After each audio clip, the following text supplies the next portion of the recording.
friends. Welcome to Tuesday's lesson today. Like Burning Coals of Fire is the title, Like Burning Coals of Fire. My name is Dwain, and I'm excited to be with you. We're going in deep today. Very, very highly symbolic language. But just remember this. The prophets are seeing the throne room of God. And in that throne room are visions and scenes that are hard for them to grasp. And they're struggling in their human language to describe what they're seeing.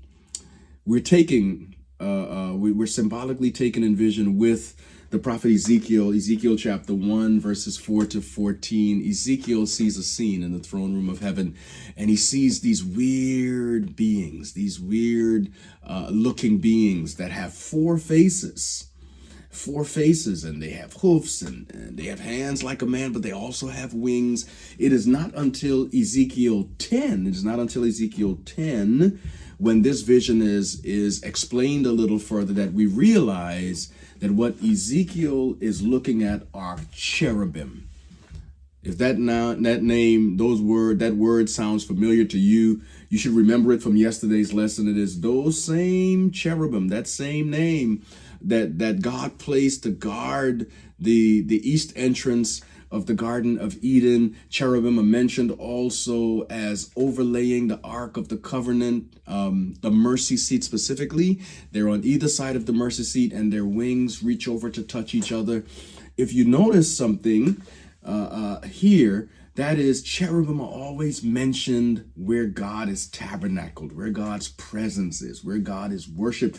And they're always crying out certain things. They're always saying, holy, holy, holy is the Lord God Almighty. Those places and spaces where they are sacred. In fact, in the book of Psalm chapter 18 and verse 10, the power of God is demonstrated as being carried along by cherubim. They are wherever the presence of God is, you see them. Now, that vision Ezekiel sees in Ezekiel chapter 1, verses 4 to 14 is very reminiscent of Isaiah's vision in chapter 6. He sees seraphs. These are different kinds of angels, but he sees burning, luminescent, powerful scene again. And then if you go to Revelation chapter 4, verses 1 to 11, we see very much echoed the same scene that Ezekiel sees in chapter 1 and Ezekiel chapter 10.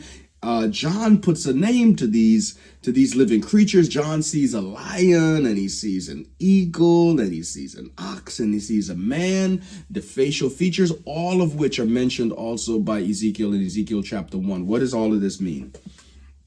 These mysterious creatures represent the cherubim. They represent those singing and praising and honoring God and symbolizing the power of his presence. So that's one of the foundational things that we see traveling all the way from Genesis into Exodus, into the Ark of the Covenant, and on through the prophets, and then in all the way into Revelation. It's a reminder that this is one of the ways we understand prophecy. When you see those cherubim, look for the presence of God. It's one of the foundations. Look for God's presence, and then look for what they say in God's presence, especially as people who live in God's presence. What do we say? What do we do in the presence of God?